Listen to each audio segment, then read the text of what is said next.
नमस्कार। पहली खबर पहली बहस में आपका स्वागत है। बहस पहली खबर, आज की बड़ी खबर यही है कि मध्य प्रदेश में लंबे इंतजार के बाद आज पंचायत चुनाव का ऐलान हो सकता है। राज्य निर्वाचन आयोग चुनाव की तारीखों का ऐलान कर सकता है। चुनाव के लिए सभी तरह की आरक्षण प्रक्रिया को पूरा कर लिया गया है। ऐसे में माना जा रहा है कि आज होने वाली प्रेस कॉन्फ्रेंस में चुनाव की घोषणा हो सकती है। निर्वाचन आयोग के साथ ही राजनीतिक पार्टियां भी अपने अपने तरीके से चुनावी तैयारियों में जुट गई है। भारतीय जनता पार्टी इस बार नए फार्मूले पर टिकट देने की तैयारी में है। प्रदेश संगठन ने चुनाव में जीत के लिए टिकट का नया फार्मूला तैयार किया है। पार्टी मेयर पार्षद के लिए 80% नए चेहरों को मौका देने जा रही है। साथ ही 50 से कम उम्र वाले भी टिकट देने पर फोकस है।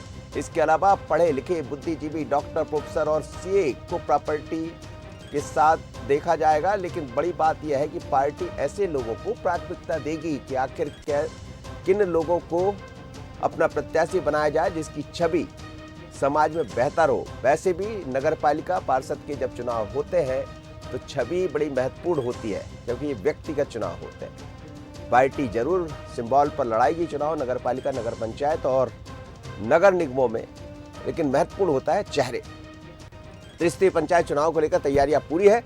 अब जरा समझ लेते हैं कि क्या है। दरअसल जो चुनाव होना है उसमें निर्वाचन आयोग ने अपनी तैयारियां शुरू कर दी है, लेकिन क्या तैयारियां है भारतीय जनता पार्टी की, क्या कह रहे हैं, कितना उत्साहित है बीजेपी इस चुनाव को लेकर, जरा सुन लीजिए बीडी शर्मा। देखिए, आगामी आने वाले नगर निकाय के जो चुनाव हैं, ग्रामीण निकाय के चुनाव तो मैंडेट के आधार पर होते नहीं हैं, लेकिन नगर निकाय के चुनाव में जो महामहिम राज्यपाल जी ने आज अनुमति दी है कि महापौर के चुनाव प्रत्यक्ष पद्धति से होंगे और नगर पालिका से लेकर नगर पंचायत के चुनाव पार्षदों के द्वारा अध्यक्ष चुने जाएंगे। आज ये अनुमति मिली है और इस पर मुझे लगता है कि नगर निकाय के चुनाव बहुत अच्छे तरीके से संपन्न होंगे और भारतीय जनता पार्टी ग्रामीण निकाय से लेकर के नगर निकाय के चुनाव में प्रचंड बहुमत के साथ इतिहास बनाएगी।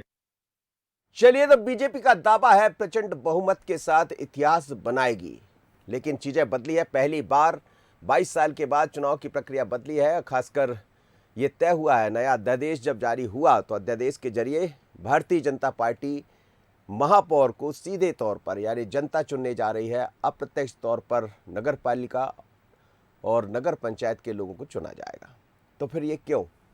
जब प्रचंड बहुमत की तरफ बढ़ेंगे तो क्या इसमें भी रणनीति का हिस्सा है? पर क्या होगा? क्या चुनाव आयोग, निर्वाचन आयोग आज निर्णय लेने जा रहा है कौन सी तारीख में चुनाव होंगे?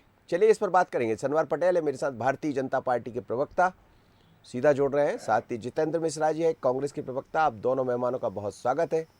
सनवर पटेल जी, आज ऐसा दिखाई दे रहा है कि निर्वाचन आयोग तारीखों का ऐलान कर देगा। बीडी शर्मा जी भी यही कह रहे थे कि हम प्रचंड बहुमत के साथ जीत कर आएंगे और एक नया इतिहास रचेंगे। इतिहास तो आपने बना ही दिया, क्योंकि नए तरीके से चुनाव करा रहे हैं। पहली बार महापौर को जनता चुनेगी और नगर पालिका, नगर निगम, नगर पालिका और नगर पंचायत के जो अध्यक्ष होंगे उसको पार्षद या सदस्य चुनेंगे। लेकिन इसके बीच में ये भी दिखाई दे रहा है कि परिवारवाद से तौबा करने जा रहे हैं आप नगर निगम चुनाव में। देखिए मनोज जी, सबसे खुशी की बात तो ये है कि मध्य प्रदेश में लगभग 2 साल का समय निकल गया जब निर्वाचन होना था, लेकिन कोविड के कारणों से हम लोग चुनाव नहीं करा पाए। और आज मध्य प्रदेश में नगरीय निकाय और ग्राम पंचायत के चुनाव हो रहे हैं, इस बात की सबसे पहली प्रशंसा है। अब आपने जो कहा कि किस प्रकार से ये चुनाव हो रहे हैं, निश्चित रूप से इसमें दोनों ही प्रकार से प्रत्यक्ष और प्रत्यक्ष रूप से चुनाव होने जा रहे हैं।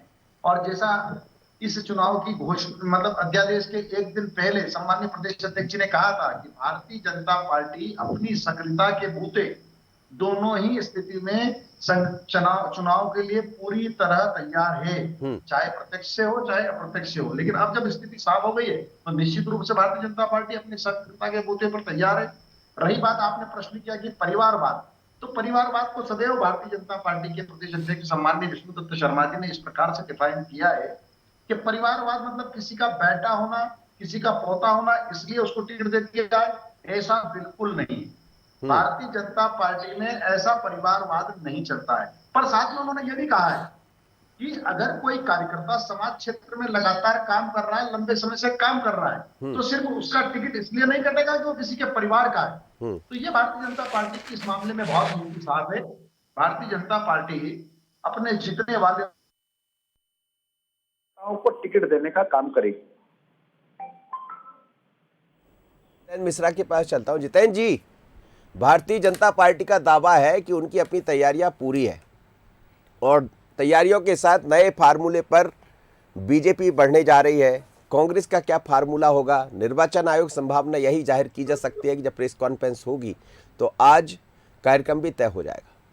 निश्चित तौर पर मनोज जी, ऐसी संभावना लग रही है कि अब चुनाव आयोग चुनाव की घोषणा करने जा रहा है। जिस तरीके से प्रेस कॉन्फ्रेंस का आह्वान हुआ है, मैं एक चीज़ देख रहा हूं कि भारतीय जनता पार्टी में अब परिवर्तन की चीज़ें नज़र आने लगी हैं, क्योंकि अब वो हांडी बार बार नहीं चल सकती है जिसको लेकर के लगातार चुनाव जीतते रहे।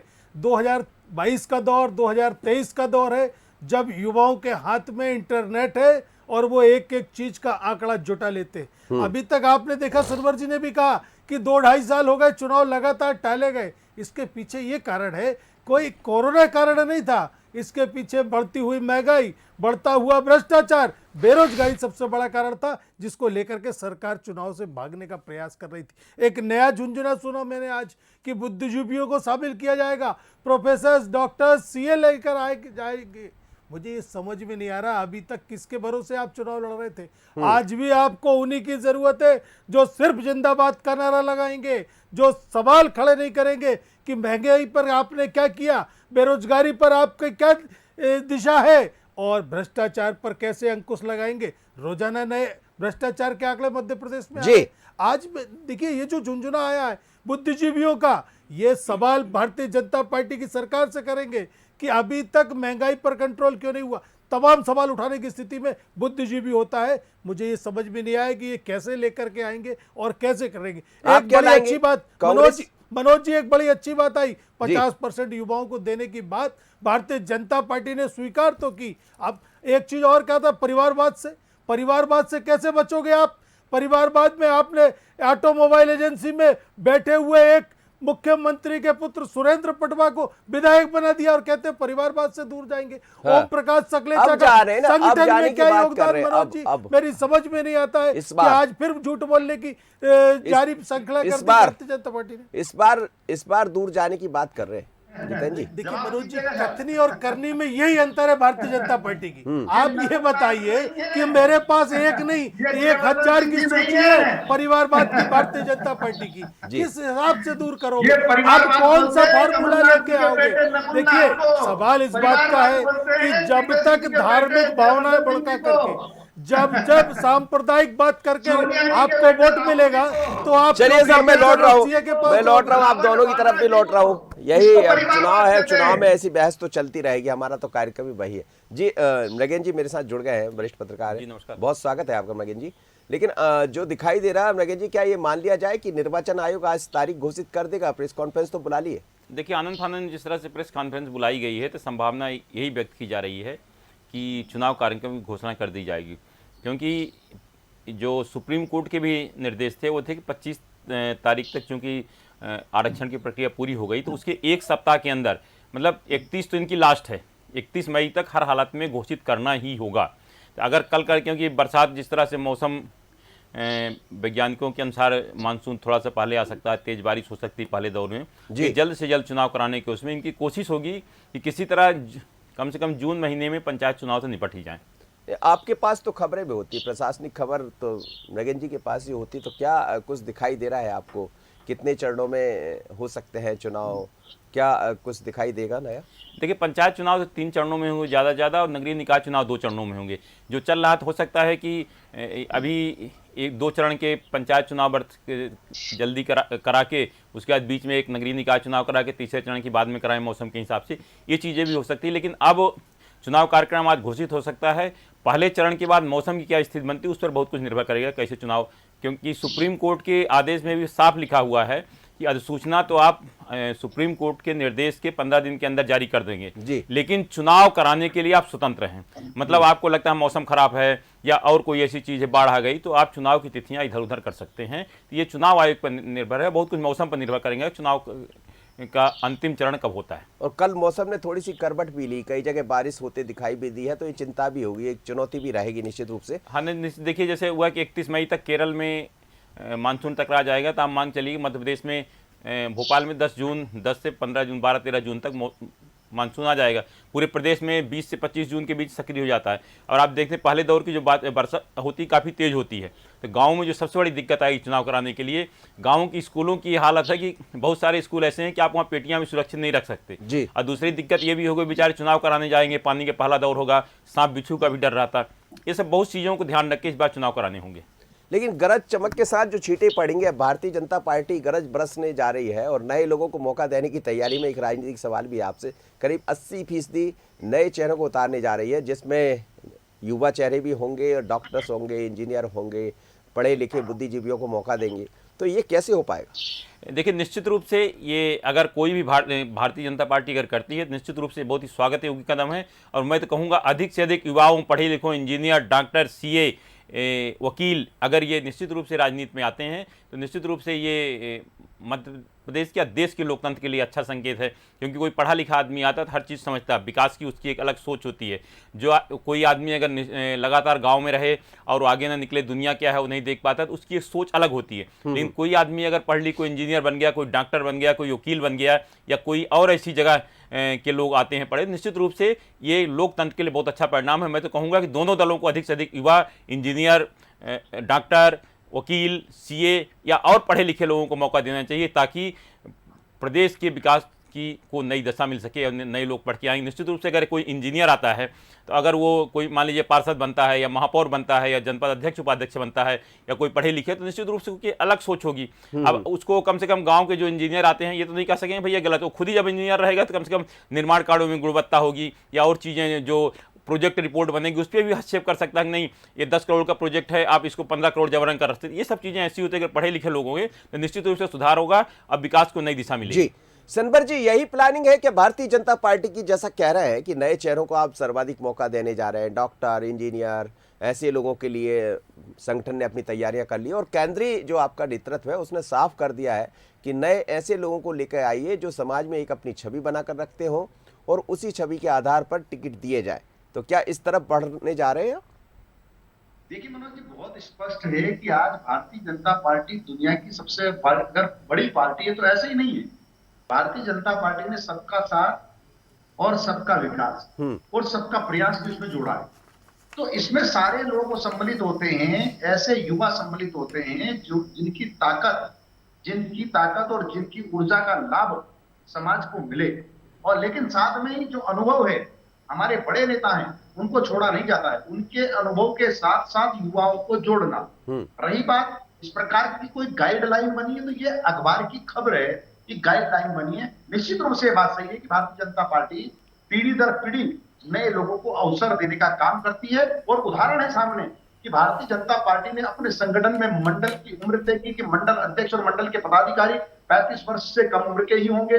जिला के अध्यक्ष की उम्र तय की और इवन प्रदेश अध्यक्ष और मुख्यमंत्री जी भी हमारे जो उनकी उम्र है, आज प्रदेश अध्यक्ष जी की जो उम्र है वो आपके सामने है। और कांग्रेस से तुलना करेंगे तो पिता और पुत्र की उम्र का अंतर है। और इसीलिए आज शिवराज जी की जो उम्र है और जिस प्रकार का उनके अंदर काम करने का मादा है, आज वो सुबह 6:30 बजे उठकर बैठकें लेते हैं, अधिकारियों को निर्देश देते हैं और अधिकारियों को काम पर लगाते हैं।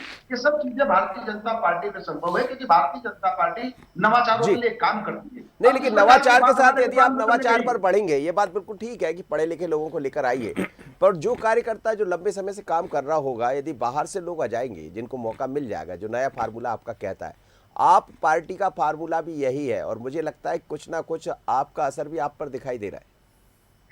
नहीं मनोज जी, देखिए भारतीय जनता पार्टी, मैंने कहा शुरुआत में ही आपको जवाब देते हुए कहा कि भारतीय जनता पार्टी दुनिया का सबसे बड़ा राजनीतिक दल ऐसा ही नहीं है। भारतीय जनता पार्टी तो सबको साथ लेकर काम करने में विश्वास रखती है, लेकिन अपने अनुभवी नेता, हमारे सक्रिय नेता को छोड़कर नहीं, उनके साथ युवाओं की ऊर्जा का उपयोग किस तरह से हो, इस पर भारतीय जनता पार्टी हमेशा आगे बढ़ती है। जितेंद्र मिश्रा जी, ये आप जो कह रहे थे, अभी भारतीय जनता पार्टी पर सवाल खड़े कर रहे थे, लेकिन एक फार्मूला तो तय करना ही पड़ेगा, आप लोग को भी जाना पड़ेगा उस तरफ। यदि पढ़े लिखे लोग, बुद्धिजीवी लोग आते हैं तो ये तो हम सबके लिए ठीक है, विकास के भी नए कार्य देखने को मिलेंगे, निश्चित तौर नए पर तरह से काम मनोज होंगे। जी, तो कांग्रेस का क्या फार्मूला में मनोज जी, आप ये देखेंगे कि कांग्रेस में शुरू से ऐसे लोगों को हमेशा प्रोत्साहन दिया गया है और संगठन में जगह दी गई। आज भी आप विधानसभा में देख लीजिए कितने पढ़े लिखे लोग किस दल से आते। देखिए, भारतीय जनता पार्टी ने आज जो ये तय किया है, निश्चित तौर पर एक अच्छी पहल है। सनवर जी, बहुत अच्छी पहल है कि किसी तरीके से पढ़े लिखे लोगों को आप आगे लाने का प्रयास करेंगे। अभी तक अनपढ़ और कुपढ़ लोगों को आपने संगठन में जगह दी है जो सिर्फ जिंदाबाद के नारे लगा सकते। आज अगर डॉक्टर, इंजीनियर आएंगे तो निश्चित तौर पर राजनीति सांप्रदायिकता की ओर से विकास के मुद्दे पर जाएगी और हम चाहते हैं कि राजनीति हमेशा विकास पर केंद्रित होना चाहिए। चलिए सुनिए सनवर भाई, सुन लीजिए, मैं समझ नहीं आएगा कुछ, समझ नहीं आया, समझ नहीं आया। आपने मिस कॉल के भरोसे सबसे बड़ी पार्टी होने का दावा कर दिया। मेरा ये कहना है कि संगठन के लोगों को समय देने के बजाय बाहर से लोग लाएंगे। आपकी आदत बन चुकी है, आपकी प्रैक्टिस में है। अभी 28 चुनाव में आपने क्या किया, बाहर से लाए हुए लोगों को उम्मीदवार बना दिया। आपके संगठन का जो कार्यकर्ता जो जिंदाबाद कर रहा था वो बाहर खड़ा देखता रह गया। अभी उपचुनाव में तो आपने हद कर दी, आपके पास उम्मीदवार नहीं था। आपने देखा किस तरीके से पृथ्वीपुर में समाजवादी पार्टी का कैंडिडेट चुनाव लड़ाया, जोबट में कांग्रेस का चुनाव लड़ाया, इसलिए कि आपको पराजय का डर था। रैगांव में आपका आदमी चुनाव लड़ा, पराजित हुआ। दमोह में आपने चुनाव लड़ाया, पराजित हुआ। इसलिए आपको विचार करना पड़ेगा और पढ़े लिखे लोगों को आगे लाना पड़ेगा, तब जाकर के इस बात आप की ला रहे हैं क्या? आप जितेंद्र मिश्रा जी, जगह जितेंद्र मिश्रा जी, जितेंद्र मिश्रा जी, आपका फार्मूला तो बता दीजिए आपका। हमने शुरू से तय कर रखा है। मनोज जी, सनवर जी, मैं आपसे निवेदन करूं, जरा सुनिए। सनवर जी, मेरी बात सुनिए। अरे साहस तो कीजिए सुनने का। 50% युवाओं को सबसे पहले हमने बात की। SC ST की बात किसने की? हमने की। आपने ओबीसी की पीठ पे छुरा भोंका। आज ओबीसी की सीटों की स्थिति जो है वो आपके कारण है। आप ये देखिए कि कोई भी मुख्यमंत्री ये साहस नहीं कर सकता कि अपनी कैबिनेट के अंदर 28 में से अधिकतर युवाओं को चेहरा दे, युवा चेहरों को सम्मान दे। ये हमने किया, हमारी सरकार ने किया है। आप भी आए, 50% युवाओं की बात कर रहे हैं, हम आपका स्वागत करेंगे, लेकिन प्रैक्टिकल में बहुत अच्छी बात है, आप स्वागत कर रहे हैं, एक दूसरे का स्वागत करिए, एक दूसरे का मैं वही कह रहा हूँ, नई शुरुआत होती है, अच्छी शुरुआत प्रैक्टिकल में होती है। संभव नहीं तो है। राजनीति में आपको चाहिए बहुत जरूरत है। अनपढ़ कुपढ़ लोगों की जमात, आपको डॉक्टर इंजीनियर नहीं चलिए चाहिए। सर, जो नगेन आपके जी, जिंदाबाद सर के समय नारे नहीं, लगा सके, नगेन जी, जो आपकी नगेन जी, लाइन जो हो गया। है सांप्रदायिकता की, ठीक है, उस जितेंद्र पर जी, आगे सनवर बढ़ जी, सके, रुकिए। मैं तो स्वागत करूंगा। नगेन जी बैठे, अगर पढ़े लिखे लोग आपकी पार्टी में शामिल होते चलिए हैं जितेंद्र। या आप उनको मौका देते हैं तो भविष्य में देश की राजनीति के लिए चलिए, बहुत अच्छा अच्छी कदम बात होगा। है, बशर्ते ये दिखाई देना चाहिए। बिल्कुल। नगेन जी, ये हो पाएगा क्या? लेकिन बड़ी बात ये भी है कि आप पार्टी ने ये सब प्रयोग किए हैं, जिस तरह के प्रयोग अब भारतीय जनता पार्टी बात कर रही है, परिवारवाद को लेकर भी साफ कर दिया है कि एक पद एक परिवार, यानी परिवार से भी अब दूसरा व्यक्ति दिखाई नहीं देगा। और पहले भी हमने देखा है, अभी कुछ दिनों में ऐसी चीजें दिखाई दी। पार्टी नई लाइन पर खड़ी हो रही है, भारतीय जनता पार्टी, और कांग्रेस को भी इस तरफ जाना पड़ेगा। नगेन जी, देखिए, निश्चित रूप से ये अच्छा कदम है। सनवर भाई ने कहा, जितेंद्र ने, कि जिस तरह से कि अगर दोनों दल युवाओं को मौका देते हैं, पढ़े लिखे लोगों को मौका देते हैं, तो देखिए परिवारवाद की राजनीति मैं कहूँगा निश्चित रूप से ख़त्म होनी चाहिए। क्योंकि परिवारवाद की राजनीति चाहे किसी भी दल में हो, क्या इसका मतलब ये नहीं होता कि हम किसी नेता के घर पैदा हुए, चाहे हम कुछ न करें, और ये चूँकि हम एक बड़े नेता के पुत्र हैं टिकट मिल जाए। ऐसा नहीं है कि उनको टिकट नहीं मिलना चाहिए, टिकट मिलना चाहिए, लेकिन वो जो वास्तव में सक्रिय हैं, जनता के बीच काम कर रहे हैं, पार्टी के लिए काम कर रहे हैं, तो उनको टिकट मिलना चाहिए। लेकिन केवल ये योग्यता नहीं होनी चाहिए कि हम नेता पुत्र हैं इसलिए मुझे टिकट मिल जाएगा। तो अगर आप देख रहे हैं भारतीय जनता पार्टी में, पार्टियों में धीरे धीरे एक सामान्य घर के, गरीब घर के बच्चे, पढ़े लिखे जो वास्तव में मेहनत करते हैं, वो भी आगे आ रहे हैं। तो मैं समझता हूं कि अगर इस तरह के लोग, पढ़े लिखे लोग आएंगे तो जो संप्रदायवाद, जातिवाद, क्षेत्रवाद की राजनीति चलती है वो भी खत्म होगी। तो अधिक से अधिक मैं तो कहूँगा दोनों दलों को, पढ़े लिखे युवाओं को मौका देना चाहिए और परिवारवाद से अलग हटके ऐसे लोगों को मौका देना चाहिए जिनमें कुछ करने का जज्बा हो, करके दिखाएं और प्रदेश के विकास को नई दिशा दे। उनको निश्चित रूप से मौका देना लेकिन चाहिए। बहन जी, ये एक चुनौती होगी क्या पार्टी के भीतर? यदि पार्टी इस लाइन पर बढ़ रही, केंद्रीय नेतृत्व ऐसा चाहता है कि हमें इस लाइन पर बढ़ना चाहिए, तो ये एक परिवर्तन होता दिखाई भी दे रहा है, लेकिन ये चुनौती है पार्टी के भीतर? नहीं, देखिए, चुनौतियां तो छोटा चुनाव हो, बड़ा चुनाव हुआ है तो चुनौतियां तो होती हैं, लेकिन चुनौतियों से लड़ने का मादा होना चाहिए। अगर किसी दल में चुनौतियों से लड़ने का मादा है किसी व्यक्ति में, वही आगे बढ़ सकता है। जो केवल ये डरता रहेगा, यार इनका पुत्र है, हम इनको टिकट नहीं देंगे, पता नहीं हरा दें, कर दें, या ये प्रभावशाली आदमी टिकट, तो इससे कुछ नहीं होगा। आपको रिस्क लेना पड़ेगा और आगे आना पड़ेगा। चुनौती से जो जूझता है वही आगे बढ़ता है। सनबर जी, तैयारी पूरी हो गई है? थोड़ी देर में जब निर्वाचन आयोग तारीख तय कर देगा तो भारतीय जनता पार्टी की तैयारियां पूरी है? निश्चित रूप से भारतीय जनता पार्टी तो मनोज जी हर दिन समाज क्षेत्र में काम करती है, समाज क्षेत्र में सुख दुख में समाज के खड़े होती है। इसलिए भारतीय जनता पार्टी 24 घंटे 365 दिन अपनी सक्रियता के कारण से, उसके बलबूते के कारण से ये उम्मीद करती है कि चुनाव कोई हो पूरी गंभीरता से लड़ेंगे, और चुनाव कोई हो मध्य प्रदेश की जनता भारतीय जनता पार्टी को आशीर्वाद देने का काम करती है। जी जितेंद्र जी, तैयारी है? देखिए मनोज जी, हमारी तैयारी तो आपने पहले भी देखी है किस अभी तरीके कल ही से। भंग हुई है इनकी एक टीम, किस ये तैयारी है। मैं बता रहा हूँ अब सनबर सुन जी, लीजिए। सुनिए मेरी तैयारी सुनिए। सुन तो लीजिए तैयारी कांग्रेस की। देखिए मनोज जी, सुन तो लीजिए, काउंटडाउन शुरू हो गया। अरे सनवर जी, मेरा कहना तो सुनिए। मेरा सनवर ये भाई, कहना सुन है लीजिए। कि आपसे मनोज जी, जीतू भाई को हटा दिया। मनोज जी, मैं आपसे पूछ रहा हूँ, मेरी बात तो आने दीजिए। कल आपने उनको बनाया। अरे सनवर जी, सब सनवर कुछ भाई, किया एक और मिनट। आप क्या कर रहे हैं ये भी दिख रहा है। चलिए, टाइम नहीं है मेरे पास। देखिए, मनोज जी की बात रख लेने दीजिए। मनोज जी, हाँ, बोलिए आप। हमारी तैयारी आपने देखी। हमने सबसे पहले पिछली बार अपने प्रभारी नियुक्त किए, सबसे पहले पर्यवेक्षक भेजे और सबसे पहले चुनाव की लिस्ट हमने तैयार कर दी थी। आज भी हम कह रहे हैं भारतीय जनता पार्टी चुनाव नहीं चाहती, लगातार रोड़े अटकाने का प्रयास कर रहा है। आरक्षण में किस तरीके से कोर्ट में मामले को उलझाया, आज भी हम अपने प्रत्याशियों की घोषणा भारतीय जनता पार्टी से पहले करने जा रहे हैं। हमारे प्रभारी नियुक्त हो गए, हमारे पर्यवेक्षक चले गए। आप ये देखेंगे ये लड़ाई में उलझे रहेंगे। इनको डर है कि कैसे ओबीसी पर जो अत्याचार हो रहा है, मध्य प्रदेश में एसटी के लोगों की हत्या भारतीय जनता पार्टी के कार्यकर्ता कर रहे हैं, एसटी के लोगों को जीप में बांध के खींच रहे। ये चुनाव में चलिए सर, जाने समझ की रहा हूँ। बहुत बहुत हिम्मत ही नहीं धन्यवाद कर आप पा रहे सभी मानवों का मेरे साथ असल जुड़े। बात ये सनबर है, जी, चुनाव जितेंद्र जी, को नगेन टालने जी, का प्रयास बहुत धन्यवाद आपका, बहुत धन्यवाद। मध्य प्रदेश में पंचायत नगरीय निकाय चुनाव को लेकर आज कार्यक्रम तय हो सकता है। निर्वाचन आयोग प्रेस कॉन्फ्रेंस करने जा रहा है 11:30 बजे। तो संभावना यही है कि शायद तारीखों का ऐलान हो जाएगा। यानी जो इंतजार लंबे वक्त से था लोगों को, चाहे वो नगर पंचायत के चुनाव हो, नगर पालिका, नगर निगम या पंचायत के चुनाव, तो आज तारीख सामने होगी। लेकिन तारीख क्या होगी इस पर हमारी नज़र रहेगी। पर इतना ज़रूर है, भारतीय जनता पार्टी और कांग्रेस नए फार्मूले के साथ इन चुनाव में नज़र आने वाली है, क्योंकि ये लिटमस टेस्ट है 2023 से पहले का। मुझे दीजिए इजाज़त। पहली खबर, पहली बहस में इतना ही। नमस्कार।